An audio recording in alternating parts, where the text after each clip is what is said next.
సంఘమంతటికి యేసుక్రీస్తు నామంలో వందనాలు. మనందరికీ తండ్రి అయిన దేవునికి స్తుతులు, స్తోత్రములు, కృతజ్ఞతాస్తుతులు చెల్లించుచున్నాను. ఇంతవరకు చాలా చక్కని పాటలతో భరత్ గారు ద్వారా దేవుని నామాన్ని మనందరము ఘనపరచాము కనుక కొద్ది నిమిషాలు మనము ఈరోజు వాక్యాన్ని పరిశీలించే ప్రయత్నం చేద్దాం. అయితే ఒక సంఘాన్ని నడిపించడం అంటే అది చాలా కష్టమైన పని. ఎందుకంటే నేటి కాలంలో ఒక ఉమ్మడి కుటుంబాన్ని, ఒక నలుగురు అన్నదమ్ములు ఉండి అందరి పెళ్ళిళ్ళు అయ్యి వాళ్ళందరూ ఒకే కుటుంబముగా ఒకే ఇంట్లో ఉండడం అంటే అది చాలా కష్టమైన పని. అవుతుందా ఈ రోజుల్లో అంటే? అవ్వదు. అలాంటిది ఒక సంఘాన్ని ఇన్ని సంవత్సరాలుగా ఏకధాటి మీద నడపడం అంటే అది మామూలు విషయం కాదు.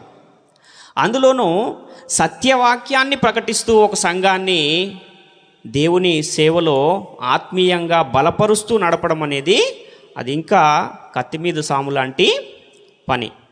అంటే ఏదో ఒక మాట, ఏదో ఒక వాక్యము వచ్చింది చెప్పేద్దాం అనుకునే విధంగా కాదు, కానీ వాక్యం అంటే ఏంటో తెలుసుకుని సత్యాన్ని ప్రకటిస్తూ ఈ సంఘాన్ని ఈరోజు ఇలా నిలవబెట్టారు అంటే దానికి సమాధాన రాజు గారు ఎంతో కష్టపడి ఈరోజు ఇంత మంచి సంఘాన్ని ఆయన దేవుని ముందు నిలవబెట్టారు.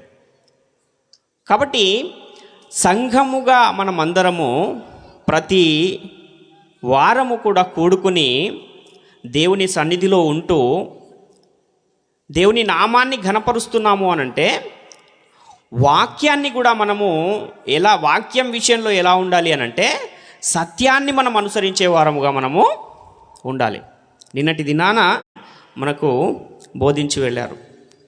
కాబట్టి ఏదో వెళ్ళాలి కాబట్టి సంఘానికి వస్తూ ఉన్నాం, ఒక గంట సేపు కూర్చుని ఓ 4 పాటలు పాడేసి ఏదో ఒక వాక్యాన్ని వినేసి వెళ్ళిపోతే అది సరైన జీవితం మా దేవుని ముందు అనంటే సరైన జీవితం కాదు. మరి ఎలా ఉండాలి అనంటే విన్న వాక్య ప్రకారము మనము ప్రవర్తించు వారమై ఉండాలి అని వాక్యం బోధిస్తుంది యాకోబు పత్రికలో. ఒకవేళ అలా కాకపోతే ఏమవుతుందంట, మిమ్మును మీరే మోసపరుచుకొని వారై ఉంటారు అని కూడా మనకు అక్కడ లేఖనం తెలియజేస్తూ ఉంది. కాబట్టి నిన్న ఈ విషయాలన్నీ ఆయన బోధించాడు కాబట్టి మిమ్మల్ని అందరినీ హెచ్చరించాడు కూడా గనుక ఆ మాటల ప్రకారం మీరు ఉంటారని నమ్ముతూ ఈరోజు నేను మీకు యేసుక్రీస్తును గూర్చిన కొన్ని ప్రాముఖ్యమైన విషయాలను మీతో పంచుకోవాలనుకుంటున్నాను. యేసుక్రీస్తు పుట్టినవాడా లేక ఉన్నవాడా అన్న ఈ విషయాన్ని మనం ఈరోజు పరిశీలన చేద్దాం. ఎందుకంటే మనుషులు తయారు చేసుకున్న ఏదైనా ఒక సిద్ధాంతానికి ఈ భూమి మీద ఒకే ఒక ఆన్సర్ ఉంటుంది. 1+1 ఎంత అని అడిగితే ఎల్కేజీ చదివే పిల్లవాడైనా ఏం చెప్తాడు? తక్కువని సమాధానం 2 అని చెబుతాడు. ఇంకొకరు ఎవరైనా వచ్చి 3 అంటే ఆ 2 సరైనవి అవుతాయా అంటే 2 కావు, ఆ రెండిట్లో ఏదో ఒకటే సరైనది. మరి ఒక మనిషి సిద్ధపరిచిన ఒక సిద్ధాంతానికే ఒకటే సమాధానం ఉన్నప్పుడు మన చేతిలో ఉన్న దైవ గ్రంథంలో కూడా ఒక అంశాన్ని గురించిన విషయాన్ని మనం ఆలోచిస్తున్నప్పుడు అది ప్రపంచమంతా ఒకే విషయము ప్రకటించబడుతూ ఉండాలి, దాన్నే మనం అనుసరిస్తూ ఉండాలి. ఇప్పుడు ఉన్నవాడు అని ఎవరిని గూర్చి వ్రాయబడింది పరిశుద్ధ గ్రంథములో అని మనం చూడగలిగితే నిర్గమకాండం 3వ అధ్యాయము 13-14 వచనాలు మనం చూడగలిగితే, నిర్గమకాండం 3వ అధ్యాయము 13-14, మోషే చిత్తగించుము, నేను ఇశ్రాయేలీయుల యొద్దకు వెళ్ళి వారిని చూచి మీ పితరుల దేవుడు మీ యొద్దకు నన్ను పంపెనని వారితో చెప్పగా వారు ఆయన పేరేమి అని అడిగిన ఎడల వారితో నేనేమి చెప్పవలెనని దేవుని అడిగాను. అందుకు దేవుడు, నేను ఉన్నవాడను అనువాడనై ఉన్నానని మోషేతో చెప్పెను. మరియు ఆయన ఉండుననువాడు మీ యొద్దకు నన్ను పంపెనని నీవు ఇశ్రాయేలీయుతో చెప్పవలెనని అనెను. ఇక్కడ మోషే దేవునితో మాట్లాడుతూ ఉన్నాడు. నేను ఇశ్రాయేలీయుల యొద్దకు వెళ్ళి నిన్ను ఎవరు పంపారు అంటే నేను ఏం చెప్పాలి అని అడిగినప్పుడు, నేను ఉన్నవాడు అనువాడు నన్ను పంపాడని వారితో చెప్పు అని మోషే గారితో ఇక్కడ దేవుడు చెప్తున్న సందర్భాన్ని మనం చూస్తూ ఉన్నాం. మరి యేసుక్రీస్తు వారిని గూర్చి కూడా ఒక సందర్భము యోహాను సువార్త 8వ అధ్యాయం 58వ వచనంలో మనకు కనబడుతుంది. యోహాను సువార్త 8వ అధ్యాయము 58వ వచనం. యేసు అబ్రహాము పుట్టక మునుపే నేను ఉన్నానని మీతో నిశ్చయముగా చెప్పుచున్నాను నేను అన్న ఈ మాటను తీసుకుని చాలామంది ఏం బోధిస్తున్నారు అంటే, ఇక్కడ నేను ఉన్నాను అని ఉంది కాబట్టి యేసుక్రీస్తు కూడా ఉన్నవాడే అని కొంతమంది బోధిస్తూ ఉన్నారు.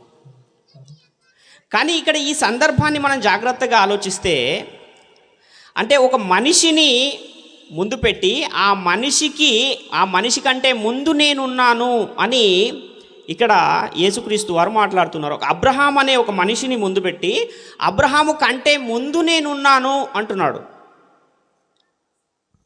కానీ దేవుని విషయానికి వచ్చేసరికి దేవుడు ఎవరిని కూడా వెనక ముందు పెట్టుకుని ఉండేవాడు కాదు. ఎందుకంటే కాలానికన్నా అతీతుడు దేవుడు కనుక దేవుడేమో ఉన్నవాడైతే యేసుక్రీస్తు వారేమో ఆ తండ్రి అయిన దేవునిలో నుండి వచ్చిన కుమారుడు అని మనకు చాలా స్పష్టంగా లేఖనం అయితే తెలియజేస్తూ ఉంది.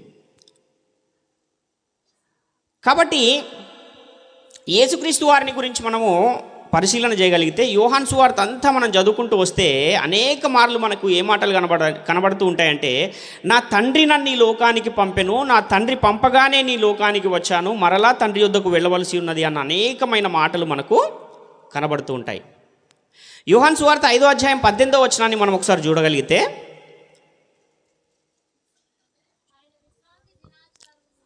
ఆయన విశ్రాంతి దినాచారము మీరుట మాత్రమే గాక దేవుడు తన సొంత తండ్రి అని చెప్పి తన్ను దేవునితో సమానునిగా చేసుకొనెను అని ఇక్కడ మనం ఒక లేఖనాన్ని చూస్తున్నాం. అంటే దేవుడు తన సొంత తండ్రి అని ఎవరు చెబుతున్నారు? యేసుక్రీస్తు వారు చెబుతున్నారు. అంటే సొంత తండ్రి అని ఎవరిని అంటాము అని అంటే కన్నవారినే సొంత తండ్రి అంటాము. కానీ ఏ చిన్నాన్ననో పెద్దనాన్ననో లేకపోతే పెంచిన వారినో లేదంటే విద్యాభ్యాసం నేర్పిన వారినో లేదంటే వాక్యము నేర్పిన వారినో సొంత తండ్రి అంటామా అంటే అనం. కాబట్టి సొంత తండ్రి అని ఇక్కడ యేసుక్రీస్తు వారు చెబుతూ ఉన్నారు అంటే మనకేమర్థం కావాలి అని అంటే యేసుక్రీస్తును దేవుడు కన్నాడు అన్న విషయం మనకి ఇక్కడ అర్థమవుతుంది.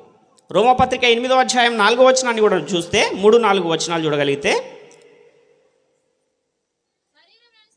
శరీరమును అనుసరింపక ఆత్మను అనుసరించి నడుచుకొను మనయందు ధర్మశాస్త్ర సంబంధమైన నీతి విధి నెరవేర్చబడవలెనని పాప పరిహారము నిమిత్తము దేవుడు తన సొంత కుమారుని పాప శరీరాకారముతో పంపి ఆయన శరీరమందు పాపమునకు శిక్ష విధించెను అంటున్నాడు. ఇక్కడ పరిశుద్ధాత్మ ప్రేరణతో పౌలు గారు రోమా సంఘానికి పత్రిక రాస్తూ చెబుతున్న ఈ మాటను మనం ఆలోచిస్తే, పరిశుద్ధాత్ముని బోధలో పరిశుద్ధాత్ముడు ఏం తెలియజేస్తున్నాడు అంటే యేసుక్రీస్తు దేవుని సొంత కుమారుడు అని చెబుతున్నాడు. కాబట్టి ఇక్కడ కుమారుడు అంటున్నాడు అంటేనే కనబడిన వారినే కుమారులు అంటారు తప్ప కనని వారిని ఎవరైనా కుమారులు అంటారా అంటే కుమారులు అనరు.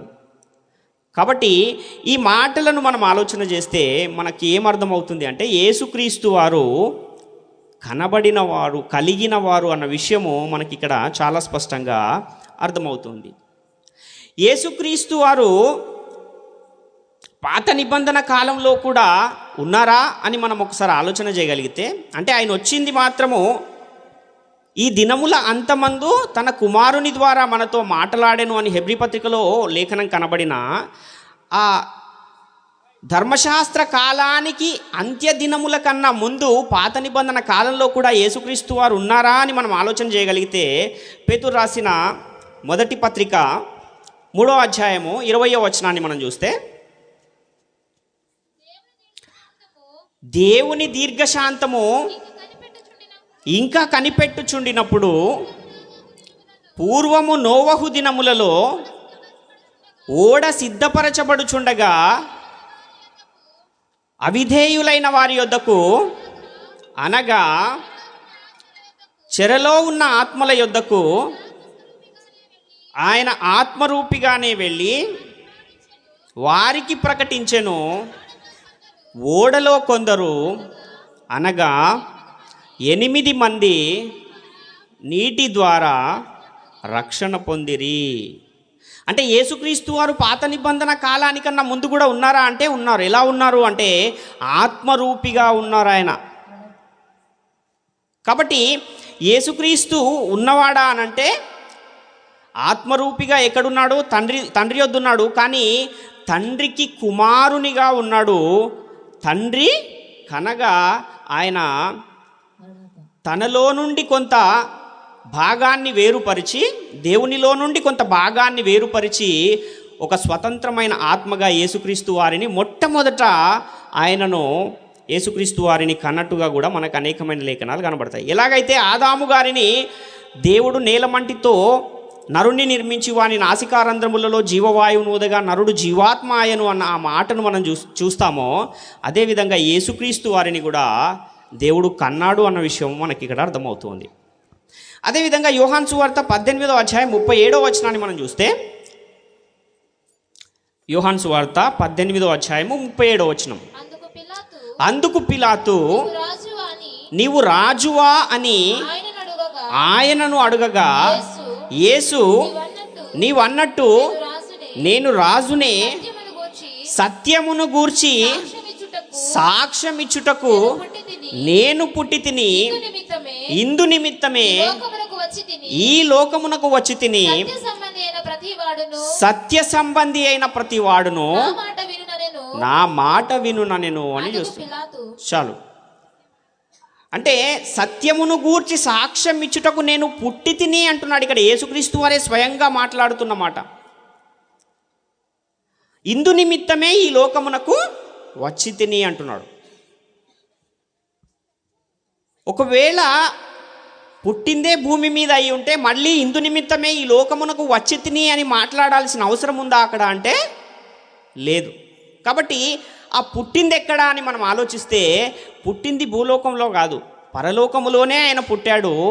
సత్యమును గురించి సాక్ష్యం ఇవ్వటానికి పరలోకంలో పుట్టాడు. ఇందు నిమిత్తమే ఈ లోకమునకు వచ్చి తిని అని పిలాతు యొద్ద యేసుక్రీస్తు వారు చెబుతున్న ఈ మాటను మనం ఆలోచన చేస్తే, యేసుక్రీస్తు వారు కలుగజేయబడిన వాడే, పుట్టినవాడే అన్న విషయము మనకిక్కడ అర్థమవుతుంది. అంటే కన్యమరియ గర్భములో ఒక శరీరాన్ని అమర్చుకుని ఈ లోకానికి ఆయన వచ్చాడు. కాబట్టి ముందే పుట్టిన యేసుక్రీస్తు వారు 2000 సంవత్సరాల క్రితము మరియ గర్భం ద్వారా శరీరాన్ని సంపాదించుకుని ఈ లోకానికి వచ్చాడు. దీన్నే చాలామంది ఏమని ప్రకటిస్తున్నారు అంటే పుట్టింది ఈ లోకంలోనే, వచ్చింది కూడా ఈ లోకానికే అని కొంతమంది చెబుతున్నారు. కానీ ఆ వాక్యాన్ని మనం జాగ్రత్తగా చదివితే పుట్టింది ఈ లోకంలోనే, వచ్చింది ఈ లోకానికే అయితే 2 సార్లు ఆ విషయాన్ని చెప్పడం సరిగా ఉంటుందా అంటే అది సరైన వాక్యంగా కనబడట్లేదు. కాబట్టి పుట్టిందేమో పరలోకంలో అయితే వచ్చింది ఈ లోకంలోనికి అన్న విషయమే అక్కడ కరెక్ట్గా సరిపోతుంది అన్న విషయము మనము గమనించాలి. అంటే పుడితే వచ్చేది ఇంకా ఈ లోకం కాకుండా వేరే లోకానికి ఎక్కడికైనా వెళ్ళే పరిస్థితులు ఏమైనా ఉన్నాయా అంటే శరీరాన్ని ధరించుకుని వస్తే ఎక్కడికి రావాలి? భూలోకానికే రావాలి. కాబట్టి ఈ లోకంలో పుట్టి తిని అంటే సరిపోతుంది, మళ్ళీ ఈ లోకానికి వచ్చి తిని అనవలసిన అవసరం లేదు. కనుక అక్కడే మనకు చాలా స్పష్టంగా ఏమర్థమవుతుంది అంటే యేసుక్రీస్తు వారు పుట్టింది పరలోకంలో, సత్యాన్ని గురించి సాక్ష్యం ఇవ్వడానికి ఈ లోకానికి వచ్చాడు, ఈ లోకంలో ప్రవేశించాడు అని కూడా మనకు హెబ్రీ పత్రికలో ఒక మాట కనబడుతుంది. కాబట్టి కొన్ని వస్తువులను కూడా మనము అప్పుడప్పుడు ఆలోచన చేస్తే అవి తయారు చేసిన వస్తువులు, ఆ వస్తువుల మీద ఒక డేట్ కనబడుతుంది మనకు, మ్యానుఫ్యాక్చరింగ్ డేట్ అనే డేట్ ఒకటి కనబడుతుంది. ఆ కంపెనీలో ఏం చేస్తారంటే మొదట ఒక బైక్ని కనుక మనం చూస్తే ఆ బైక్ తయారవడానికి దానికి అనేకమైన విడిభాగాలు అవసరమవుతాయి. చక్రాలు వేరుగా, హ్యాండిల్ వేరుగా, ఇంజన్ వేరుగా, ఇవన్నీ ఒకేసారి చేస్తారా అంటే ఒక్కొక్కసారి చేస్తారు. అవన్నీ తెచ్చి ఒకసారి ఎలాగైతే దాన్ని కలిపితే అది ఒక బైక్ అవుతుందో, అదేవిధంగా యేసుక్రీస్తు వారు కూడా ఆత్మరూపిగా ముందే పరలోకంలో ఉన్నారు. కానీ మరియమ్మ గారి గర్భంలో ఆయన ఒక శరీరాన్ని ధరించుకుని లోకానికి వచ్చాడు అన్న విషయం మనకి ఇక్కడ అర్థం కావాలి. హెబ్రీ పత్రిక 10వ అధ్యాయం 5వ వచనాన్ని మనం చూస్తే, హెబ్రీలకు రాసిన పత్రిక 10వ అధ్యాయము 5వ వచనం. కాబట్టి ఆయన ఈ లోకమందు ప్రవేశించున్నప్పుడు ఇలాగు చెప్పుచున్నాడు, బలియు అర్పణయు నీవు కోరలేదు గాని నాకొక శరీరమును అమర్చితివి అంటున్నాడు. అంటే ఈ లోకములో ఏం చేస్తున్నాడు? ఆయన ప్రవేశిస్తూ ఉన్నాడు. పుట్టింది ఎక్కడ అంటే పరలోకములో ఆయన పుట్టాడు, ఈ లోకములో ప్రవేశిస్తూ ఉన్నాడు అన్న విషయము మనం ఇక్కడ అర్థం చేసుకోవాల్సిన అవసరం ఉంది. ఈ విషయం మనకు అర్థం కావాలంటే మెల్కీసెదెకు గారి సందర్భంలో ఉన్న ఒక మాటను మనం చూడగలిగితే, హెబ్రీ పత్రిక 7వ అధ్యాయము 9-10 వచనాల్లో హెబ్రీలకు రాసిన అంతేకాక ఒక విధమున చెప్పిన ఎడల 10వ వంతులను పుచ్చుకొను లేవియు అబ్రహాము ద్వారా దశమాంసములనిచ్చెను. ఎలాగనగా మెల్కీసెదెకు అతని పితరుని కలుసుకొనినప్పుడు లేవి తన పితరుని గర్భములో ఉండెను అంటున్నాడు. అంటే ఈ లేవి గారు అబ్రహాము గారికి లేవి గారికి 3 తరాల తేడా ఉంది. అంటే అబ్రహాము తర్వాత 3వ తరానికి లేవి గారు వచ్చారు. కానీ అబ్రహాము గారు మెల్కీసెదెకుకు దశంభాగం ఇచ్చినప్పుడు ఈయన ఏమంటున్నాడంటే, నేను కూడా దశమాంసములు ఇచ్చాను, ఎందుకంటే ఆయన దశమాంసాలు ఇచ్చినప్పుడు నేను నా పితరుని గర్భంలో ఉన్నాను అని చెబుతున్నాడు. లూకా సువార్త 3వ అధ్యాయము 37-38 వచనాలు కూడా చూస్తే, లెమెకు మెతూషెలకు, మెతూషెల హానోకుకు, హానోకు ఎరెదుకు, ఎరదు మహలలేలుకు, మహలలేలు కెయినానుకు, కెయినాను ఎనోషుకు, ఎనోషు షేతుకు, షేతు ఆదాముకు, ఆదాము దేవునికి కుమారుడు. అంటే ఒకరొకరు అలా వెనకాలకు వెళ్తే మనందరం ఎక్కడి నుంచి వచ్చామంటే ఆదాములో నుండే ఈ లోకానికి మనమందరము కూడా వచ్చాం. ఎలాగైతే మనమందరము ఆదాములో నుండి లోకానికి వచ్చామో, ఆదాము గారు రాకముందు ఎక్కడున్నాడు అంటే దేవునిలో ఉన్నాడు. దేవునిలో ఏమై ఉన్నాడంటే దేవునిలో దేవునిగా ఆయన ఉన్నాడు. ఎప్పుడైతే బయటకు వచ్చాడో అప్పుడు ఆయన ఆదాముగా ఆయన ఈ లోకములో ఒక స్వతంత్రమైన ఆత్మగా ఈ లోకములో జీవిస్తూ ఉన్న పరిస్థితి మనకు కనబడుతుంది. మనందరి నివాస స్థలము ఎవరు అన్న ఆ విషయాన్ని కూడా మనం ఒకసారి చూడగలిగితే 90వ కీర్తన 1వ అధ్యాయం 90వ కీర్తన 1-3 వచనాల్లో, ప్రభువా తరతరముల నుండి మాకు నివాస స్థలము నీవే, పర్వతములు పుట్టక మునుపు, భూమిని లోకమును నీవు పుట్టింపక మునుపు, యుగ యుగములు నీవే దేవుడవు, నీవు మనుష్యులను మంటికి మార్చుచున్నావు, నరులారా తిరిగి రండని నీవి సెలవిచ్చుచున్నావు అంటున్నాడు. అంటే తరతరముల నుండి నివాస స్థలం ఎవరు అంటే దేవునిలోనే మనం ఉన్నాం. ఈ లోకానికి రాకముందు మనకన్నా ముందే ఎవరు ఉన్నారు దేవునిలో అంటే యేసుక్రీస్తు వారు కూడా మనకన్నా ముందే ఉన్నారు. కాబట్టి దేవుడు నిత్యము నిరంతరము ఉన్నవాడు. అయితే యేసుక్రీస్తు వారేమో దేవునిలో నుండి వచ్చినవాడు, దేవుని కుమారుడు అని చాలా స్పష్టంగా మనకు ఈ వాక్యాన్ని బట్టి అర్థమవుతుంది. ఒకటి నుండే ప్రతి జాతి మనుషుని దేవుడు కలిగించను అన్న ఆ మాట కూడా మనకు అపోస్తుల కార్యాల గ్రంథంలో 17వ అధ్యాయంలో కనబడుతుంది. కాబట్టి ఆదిలో ఆదామును ఎవరైనా ఆదాము అని పిలిస్తే ఆదాము గారు ఒక్కరే పలుకుతారు. ఆదాము గారిలో ఎవరెవరు ఉన్నారు అప్పటికి అంటే మనం అందరము ఆదాము గారిలోనే ఉన్నాం. కానీ ఎప్పుడైతే ఆదాములో నుండి ఒక కయీను బయటకు వచ్చాడో, తర్వాత హేబెలు గారు బయటకు వచ్చారో, వీళ్ళిద్దరూ బయటకు వచ్చాక ఆదాము గారిని పిలిస్తే ముగ్గురు వస్తారా అంటే ముగ్గురు రారు. ఆదాము గారు ఒక్కరే ఎలాగైతే వస్తారో, అంటే ఒక కాలానికి ముందు ఏం జరిగింది అన్న విషయం మీద మనకు ఒక అవగాహన ఉంటే అప్పుడు మనకి ఈ విషయం ఇంకా స్పష్టంగా అర్థమయ్యే అవకాశం ఉంది. కాబట్టి ప్రకటన గ్రంథంలో కూడా మనము 3వ అధ్యాయం 14వ వచనాన్ని చూడగలిగితే, ప్రకటన లవదికయలో ఉన్న సంఘపు దూతకు ఇలాగూ రాయము, ఆమేన్ అనువాడును నమ్మకమైన సత్య సాక్షియు దేవుని సృష్టికి ఆదియునైన వాడు చెప్పు సంగతులేవనగా అంటున్నాడు. ఇక్కడ ఎవరు మాట్లాడుతున్నారంటే యేసుక్రీస్తు వారు మాట్లాడుతున్న మాటలు ఇక్కడ ఈ 3వ అధ్యాయంలో మనకు కనబడతాయి. ఆయన ఎవరు అంటే దేవుని సృష్టికి ఆదియునైన వాడు. అంటే ప్రారంభం ఎవరు, ఈ సృష్టికి ప్రారంభకుడు ఎవరు అంటే యేసుక్రీస్తు వారు అని ఇక్కడ మనకు చాలా స్పష్టంగా కనబడుతుంది. కొలసి పత్రిక 1వ అధ్యాయము 15 నుంచి 18 వచనాలు కూడా చూడగలిగితే, కొలసి పత్రిక 1వ అధ్యాయము 15 నుంచి 18 వచనాలు. ఆయన అదృశ్య దేవుని స్వరూపి అయి సర్వ సృష్టికి ఆది సంభూతుడై ఉన్నాడు.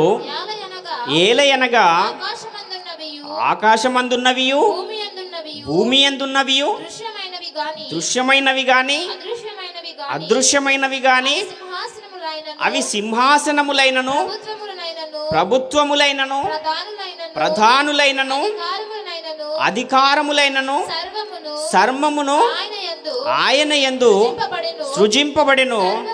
సర్వమును ఆయన ద్వారాను ఆయనను బట్టి సృజింపబడెను. ఆయన అన్నింటికంటే ముందుగా ఉన్నవాడు. ఆయనే సమస్తమునకు ఆధారభూతుడు. సంఘము అను శరీరమునకు ఆయనే శిరస్సు. ఆయనకు అన్నిటిలో ప్రాముఖ్యము కలుగు నిమిత్తము ఆయన ఆది అయ్యుండి మృతులలో నుండి లేచుటలో ఆది సంభూతుడాయను అని ఇక్కడ చూస్తున్నాం. అంటే ఆయన సర్వ సృష్టికి ఆది సంభూతుడు. ఆది సంభూతుడు అంటే ఆదిలో సంభవించినవాడు. ఈ భూమి మీద ఉన్నవి కానీ దృశ్యమైనవి అదృశ్యమైనవి ఇవన్నీ కూడా లేనప్పుడే ఆయన వీటిని కలగజేయడంలో కూడా పాత్రను కలిగి ఉన్నాడు. ఒక సృష్టికర్తగా దేవుని సృష్టిని చేయటంలో ఆయన పాత్ర ఉంది అన్న విషయం మనకి ఇక్కడ అర్థమవుతుంది. ఆయన ఆది అయ్యుండి, దేనికి ఆది అయ్యుండి? సృష్టికి ఆది అయ్యుండి మృతులలో నుండి లేచుటలో కూడా ఆది సంభూతుడు. అంటే పాత సృష్టికి కూడా ఆది ఆయనే, నూతన సృష్టి క్రొత్త సృష్టికి కూడా ఆది యేసుక్రీస్తే అన్న విషయము మనకి ఇక్కడ చాలా స్పష్టంగా కనబడుతుంది. యోహాను సువార్త 1వ అధ్యాయము 14వ వచనాన్ని మనం చూస్తే, ఆ వాక్యము శరీరధారి అయి కృపాసత్య సంపూర్ణుడుగా మన మధ్య నివసించెను. తండ్రి వలన కలిగిన అద్వితీయ కుమారుని మహిమ వలె మనము ఆయన మహిమను కనుగొంటిమి. తండ్రి వలన కలిగిన అద్వితీయ కుమారుని మహిమ వలె మనం ఆయన మహిమను కనుగొంటిమి అంటున్నాడు. అంటే యేసుక్రీస్తు వారు తండ్రి వలన కలగజేయబడిన వాడు అన్న విషయం కూడా మనకి ఇక్కడ అర్థమవుతూ ఉంది. కీర్తనల గ్రంథాన్ని కూడా మనం చూడగలిగితే 118వ కీర్తన 22 నుంచి 24 వచనాల్లో, నిషేధించిన రాయి, ఇల్లు కట్టువారు నిషేధించిన రాయి మూలకు తలరాయి ఆయను, మూలకు తలరాయి ఆయను. అది యెహోవా వలన కలిగినది, అది యెహోవా వలన కలిగినది, అది మన కన్నులకు ఆశ్చర్యము, అది మన కనులకు ఆశ్చర్యము. ఇది యెహోవా ఏర్పాటు చేసిన దినము, ఇది యెహోవా ఏర్పాటు చేసిన దినము. దీని యందు మనం ఉత్సహించి సంతోషించెదము అంటున్నాడు.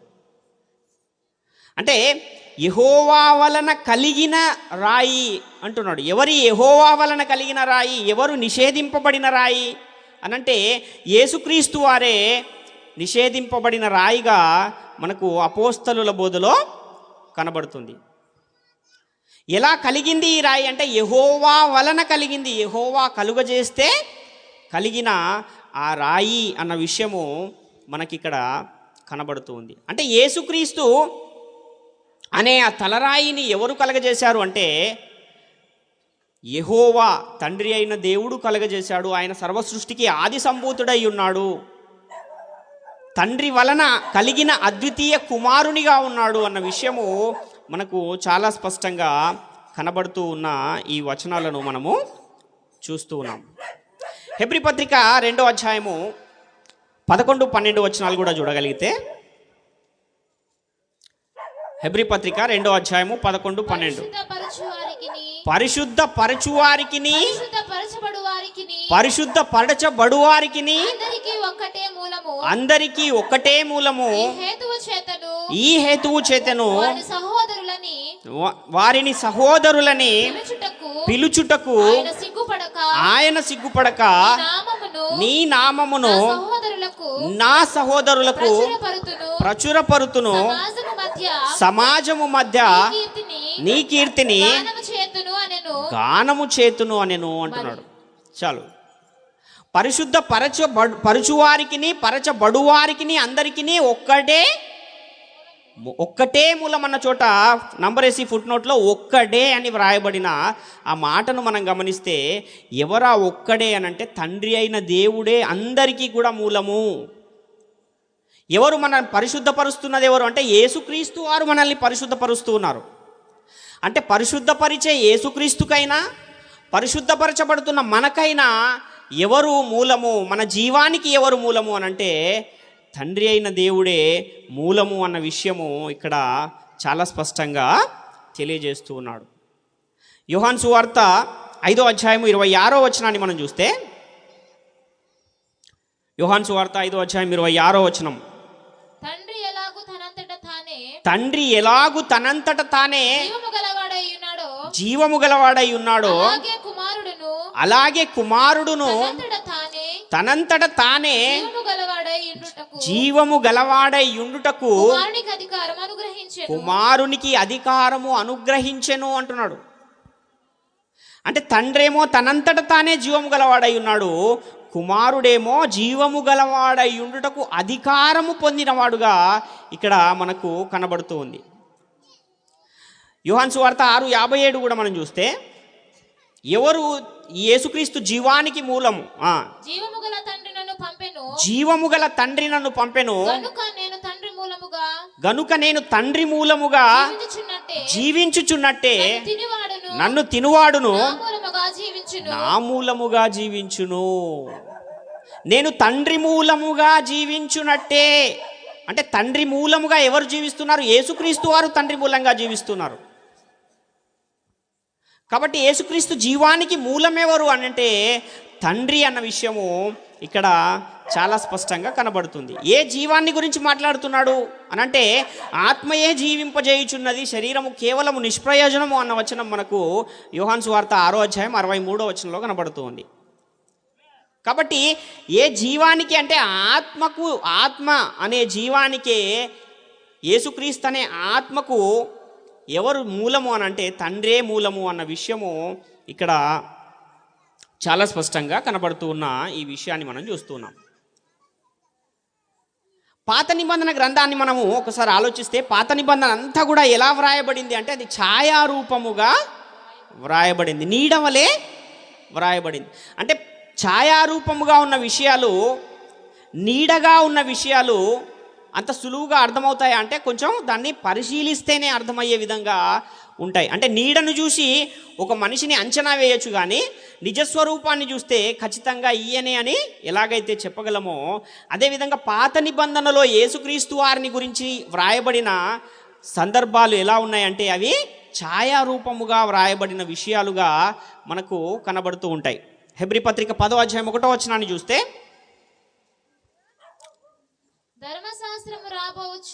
ధర్మశాస్త్రము రాబోచున్న మేలుల ఛాయగలదియే గాని ఆ వస్తువుల నిజస్వరూపము గలది కాదు. గనుక ఆ యాజకులు ఏటేటా ఎడతెగకుండా అర్పించు ఒక్కటే విధమైన బలులు వాటిని తెచ్చువారికి ఎన్నడూను సంపూర్ణ సిద్ధి కలగజేయనేరవు అంటున్నాడు. అంటే ఛాయారూపము, ఛాయగలదిగా మనకు ధర్మశాస్త్రము కానీ పాత నిబంధన కానీ కనబడుతూ ఉంది. కొలస్సీ పత్రిక 2వ అధ్యాయం 16-17 వచనాలు కూడా చూస్తే, కొలస్సీలకు రాసిన పత్రిక 2వ అధ్యాయము 16-17 వచనాలు. కాబట్టి అన్నపానముల విషయంలో నేను పండుగ అమావాస్య విశ్రాంతి దినము అనువాటి విషయంలోనైనను మీకు తీర్పు తీర్చనెవనికిని అవకాశమియకుడి. ఇవి రాబోవు వాటి ఛాయయే గాని నిజస్వరూపము క్రీస్తులో ఉన్నది అంటున్నాడు. అంటే నిజస్వరూపము క్రీస్తు. పాత నిబంధన అంతా క్రీస్తుని గురించే చెబుతుంది, కానీ అది మర్మముగా బోధించబడుతూ ఉన్న విషయము. మరుగు చేయబడినదిగా పాత నిబంధనలో యేసుక్రీస్తు వారు కనబడుతూ ఉంటారు, ఛాయారూపముగా యేసుక్రీస్తు వారు కనబడుతూ ఉంటారు అన్న విషయము ఇక్కడ చాలా స్పష్టంగా మనకు కనబడుతూ ఉంది.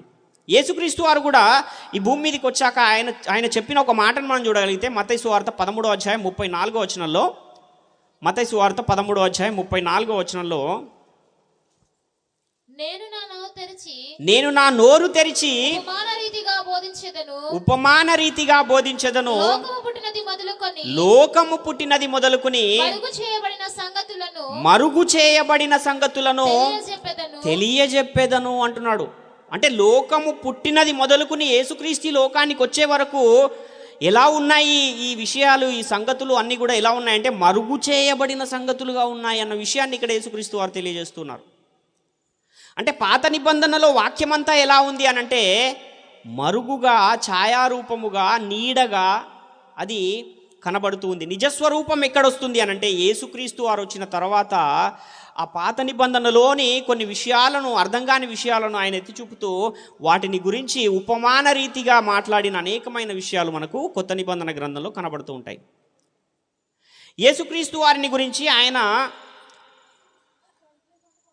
పుట్టుకను గురించి వ్రాయబడిన ఇంకొక విషయాన్ని మనం పాత నిబంధనలో సామెతల గ్రంథం 8వ అధ్యాయంలో చూడగలిగితే, సామెతల గ్రంథము 8వ అధ్యాయము 22 నుంచి 31 వచనాలు. పూర్వకాలమందు తన సృష్టి ఆరంభమున తన కార్యములలో ప్రథమమైన దానిగా యెహోవా నన్ను కలగజేసెను. అనాది కాలము మొదలుకొని మొదటి నుండి భూమి ఉత్పత్తి అయిన కాలమునకు పూర్వము నేను నియమింపబడితిని. ప్రవాహ జలములు లేనప్పుడు, నీళ్లతో నిండిన ఊటలు లేనప్పుడు నేను పుట్టి తిని, పర్వతములు స్థాపింపబడక మునుపు, కొండలు పుట్టక మునుపు, భూమిని దాని మైదానములను ఆయన చేయక మునుపు, నేల మంటిని రవంతయు సృష్టింపక మునుపు నేను పుట్టి తిని, ఆయన ఆకాశ విశాలమును స్థిరపరిచినప్పుడు, మహాజలముల మీద మండలమును నిర్ణయించినప్పుడు నేనక్కడ నుంటిని. ఆయన పైన ఆకాశమును స్థిరపరిచినప్పుడు, జలధారలను ఆయన బిగించినప్పుడు, జలములు తమ సరిహద్దులు మీరకుండునట్లు ఆయన సముద్రమునకు పొలిమేర నేర్పరిచినప్పుడు, భూమి యొక్క పునాదులను నిర్ణయించినప్పుడు నేను ఆయన యొద్ద ప్రధాన శిల్పినై అనుదినము అనుదినము సంతోషించుచు నిత్యము ఆయన సన్నిధిని ఆనందించుచునుంటిని. ఆయన కలగజేసిన పరలోకమును బట్టి సంతోషించుచు నరులను చూచి ఆనందించుచు ఉంటిని అని ఇక్కడ మనకు నేను పుట్టి తిని భూమి పుట్టక మునుపు, పర్వతములు పుట్టక మునుపు, ప్రవాహ జలములు లేక మునుపు నేను పుట్టి తిని అని ఇక్కడ జ్ఞానము ఘోషించుచున్నది అని ఈ యొక్క అధ్యాయము ప్రారంభమవుతుంది. అయితే నేను నియమింపబడితిని అని జ్ఞానమును గూర్చిన మాట ఎక్కడైనా బైబిల్ గ్రంథంలో ఒక్కచోటైనా ఎక్కడైనా కనబడుతుందా అంటే ఎక్కడా కూడా మనకు ఆ లేఖనాధారమే లేదు. కానీ యేసుక్రీస్తు వారిని గూర్చి, యేసుక్రీస్తు వారు జగత్తి పునాది వేయబడక మునుపే మన నిమిత్తము నియమింపబడినట్టుగా మనకు అనేకమైన లేఖనాధారాలు కనబడతాయి. కాబట్టి ఈ సందర్భం అంతా ఎవరిని గూర్చి వ్రాయబడింది అంటే యేసుక్రీస్తు వారిని గురించే వ్రాయబడింది అని చెప్పడానికి కృత నిబంధనలో కూడా మనకు అనేకమైన లేఖనాధారాలు ఉన్నాయి. ఎఫెసీ పత్రిక 1వ అధ్యాయము 4-6 వచనాలు చదువుదామా. 4-6 వచనాల్లో అక్కడ దేవుని అనాది సంకల్పములో ఎట్లనగా తన ప్రియుని యందు తాను ఉచితముగా మనకు అనుగ్రహించిన తన కృపా మహిమకు కీర్తి కలుగునట్లు తన చిత్త ప్రకారమైన దయా సంకల్పము చొప్పున యేసుక్రీస్తు ద్వారా తనకు కుమారులనుగా స్వీకరించుటకై మనలను ముందుగా తన కోసము నిర్ణయించుకొని మనము తన ఎదుట పరిశుద్ధులమును నిర్దోషులమునై ఉండవలెనని జగత్తు పునాడి వేయబడక మునుపే ప్రేమ చేత ఆయన క్రీస్తులో మనలను ఏర్పరుచుకొనెను. జగత్తు పునాది వేయబడక మునుపే మన నిమిత్తం నియమింపబడింది ఎవరు అనంటే యేసుక్రీస్తు వారే. అదేవిధంగా 1 పేతురు 1వ అధ్యాయం 19-20లో కూడా ఆయన జగత్తు పునాది వేయబడక మునుపే నియమింపబడెను అన్న మాట మనకు కనబడుతూ ఉంది. చాలా వద్దామవుదు. అదేవిధంగా జ్ఞానముగా ఇక్కడ మాట్లాడబడిన ఆ మాట ఎవరిని గురించి వ్రాయబడింది, జ్ఞానం అంటే ఎవరు అని పరిశుద్ధ గ్రంథం తెలియజేస్తుంది అన్న ఆ మాటలను కూడా మనం చూడగలిగితే కొరింథీయులకు రాసిన 1వ పత్రిక 1వ అధ్యాయము 23-24 వచనాలు చూద్దాం. కొరింథీయులకు రాసిన 1వ పత్రిక 1వ అధ్యాయము 23-24. అయితే మేము సిలువ వేయబడిన క్రీస్తును ప్రకటించుచున్నాము. ఆయన యూదులకు ఆటంకముగాను అన్యజనులకు వెరితనముగాను ఉన్నాడు. కానీ యూదులకేమి గ్రీసు దేశస్థులకేమి పిలువబడిన వారికే క్రీస్తు దేవుని శక్తియును దేవుని జ్ఞానమునై ఉన్నాడు అని ఇక్కడ మనకు లేఖనం కనబడుతుంది. అంటే ఇక్కడ దేవుని జ్ఞానమునై ఉన్నాడని యేసుక్రీస్తు వారిని గురించి చెప్పినా కూడా కొంతమంది ఏమంటారంటే సామెతల గ్రంథం యేసుక్రీస్తుని గురించి కాదండి అని, జ్ఞానము అని ఉన్న ప్రతి చోట యేసుక్రీస్తు అని పెడితే అది సరిపోతుందా అని కూడా మాట్లాడుతూ ఉంటారు. అంటే ప్రతి చోట ఎందుకు పెట్టాలనుకుంటున్నావు యేసుక్రీస్తు అని? సందర్భాన్ని కూడా చూసి వాక్యాన్ని మనం ఆపాదించాలి తప్ప సందర్భం లేకపోయినా తన వాదనను ఎగ్గించుకోవడానికి ఎక్కడుంటే అక్కడ పెడతాననడం అది సరైనది కాదు. కాబట్టి ఇక్కడ పూర్వకాలమే నేను నియమింపబడి తిని అని జ్ఞానమును గురించి ఎక్కడైనా వ్రాయబడి ఉందా అంటే లేనే లేదు. జ్ఞానము నేను పుట్టి తిని అని ఎక్కడైనా చెప్పిన మాటలు మనకు కనబడతాయా అంటే కనబడవు. కానీ యేసుక్రీస్తు వారిని జ్ఞానము అని చెప్పబడిన మాటలు మనకు లేఖనాధారాలు కొత్త నిబంధనలో కనబడతాయి. అదేవిధంగా నేను పుట్టి తిని అని యేసుక్రీస్తు వారు కూడా స్వయంగా చెప్పిన మాటలు కూడా మనకు కనబడుతూ ఉంటాయి. అదేవిధంగా యేసుక్రీస్తు వారు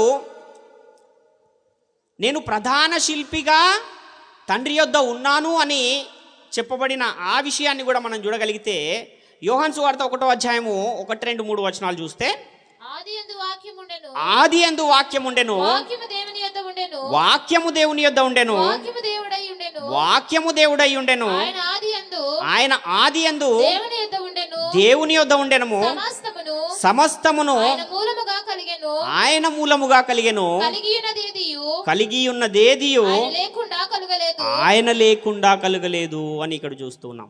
అంటే ఏదేదైతే కలుగజేయబడిందో అన్నీ కూడా యేసుక్రీస్తు వారి పాత్ర కలుగజేయడంలో ఉంది అని ఇక్కడ మనకు చెబుతూ ఉన్న పరిస్థితి కనబడుతుంది. అక్కడ సామెతల గ్రంథంలో కూడా నేను ప్రధాన శిల్పినై దేవుని యొద్ద ఉన్నాను అన్న మాటకు ఇది చక్కగా సరిపోతుంది కదా. 1 కొరింథీ పత్రిక 8వ అధ్యాయం 6వ వచనాన్ని కూడా చూస్తే, కొరింథీలకు రాసిన 1 పత్రిక 8వ అధ్యాయం 6వ వచనం, ఆకాశమందైనను భూమి మీదనైనను దేవతలనబడినవి ఉన్నను మనకొక్కడే దేవుడున్నాడు, ఆయన తండ్రి, ఆయన నుండి సమస్తమును కలిగెను, ఆయన నిమిత్తము మనమున్నాము, మరియు మనకు ప్రభు ఒక్కడే, ఆయన యేసుక్రీస్తు, ఆయన ద్వారా సమస్తమును కలిగెను, మనం ఆయన ద్వారా కలిగిన వారము అంటున్నాడు. యేసుక్రీస్తు ద్వారా సమస్తము కలిగింది. మనము కూడా ఎవరి ద్వారా కలగజేయబడిన వారం అంటే యేసుక్రీస్తు ద్వారానే కలగజేయబడిన వారము అని ఇక్కడ చాలా స్పష్టంగా కనబడుతుంది. కాబట్టి ఇవన్నీ మనము పరిశీలన చేస్తే మనకేమర్థమవుతుంది అని అంటే, యేసుక్రీస్తు వారు తండ్రి అయిన దేవుడు యేసుక్రీస్తు వారిని కన్నాడు, ఆయన కలుగజేయబడిన వాడు అని యోహాను సువార్త 1వ అధ్యాయం 14వ వచనంలో కూడా మనం చూసాం. అదేవిధంగా సామెతలు 8, 35, 36 వచనాలు ఒకసారి చూస్తే, సామెతల గ్రంథం 8వ అధ్యాయం, నన్ను కనుగొనువాడు జీవమును కనుగొనును, యెహోవా కటాక్షము వానికి కలుగును, నన్ను కనుగొనని వాడు తనకే హాని చేసుకొనును, నాయందు అసహ్యపడు వారందరూ మరణమును స్నేహించుదురు అంటున్నాడు. అంటే నన్ను కనుగొనని వానికి హాని కలుగుతుంది అంటున్నాడు. నన్ను కనుగొను వానికి ఏం దొరుకుతుంది? జీవము దొరుకుతుంది అంటున్నాడు. మరి యేసుక్రీస్తు వారు కొత్త నిబంధనలో వచ్చి చెప్పిన మాట ఏంటంటే, నేనే మార్గమును సత్యమును జీవమును, నా ద్వారా తప్ప ఎవడును తండ్రి యొద్దకు రాడు అని చెబుతున్నాడు. అదేవిధంగా యోహాను సువార్త 11వ అధ్యాయం 25వ వచనంలో, యోహాను సువార్త 11వ అధ్యాయం 25వ వచనం, అందుకు యేసు పునరుత్థానమును జీవమును నేనే, నాయందు విశ్వాసముంచువాడు చనిపోయినను బ్రతుకును అంటున్నాడు. కాబట్టి ఈ జీవమును జ్ఞానమును కనుగొనువాడు జీవమును కనుగొనును అన్న ఆ మాట, నేనే జీవమును, నా ద్వారా తప్ప ఎవడు తండ్రి యొద్దకు రాడు అన్న ఆ మాట కూడా చాలా చక్కగా ఆ సామెతల గ్రంథము 8వ అధ్యాయంలో ఉన్న మాటతో సరిపోతుంది. కాబట్టి ఏదైనా ఒక విషయాన్ని మనము పరిశుద్ధ గ్రంథంలో ఆలోచించినప్పుడు,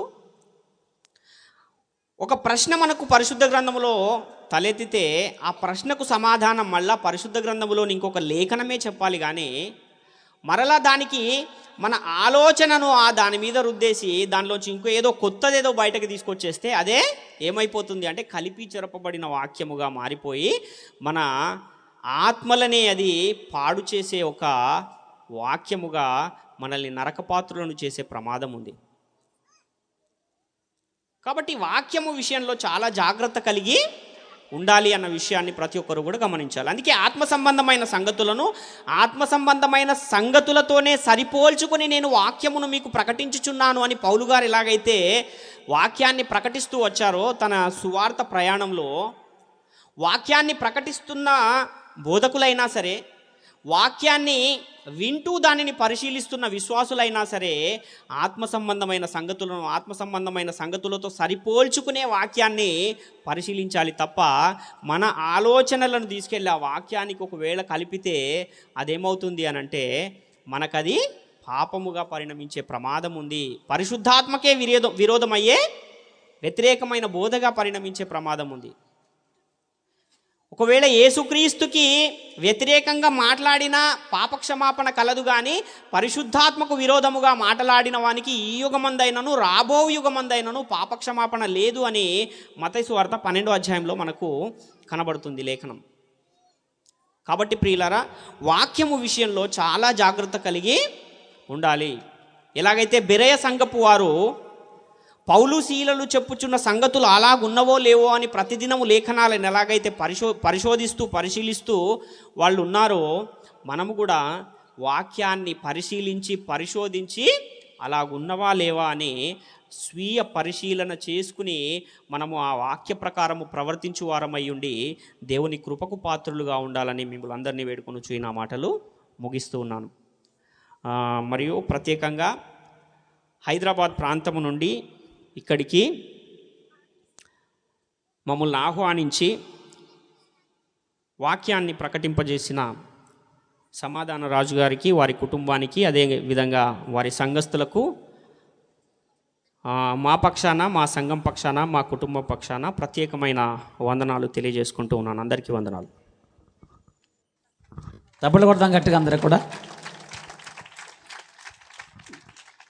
చాలా విపులంగా అర్థమయ్యే రీతిలో చక్కని వాక్యాన్ని వినిపించినటువంటి బ్రదర్ శంకర్ గారికి సంఘం తరపున వందనాలు తెలియపరుస్తున్నాను సార్.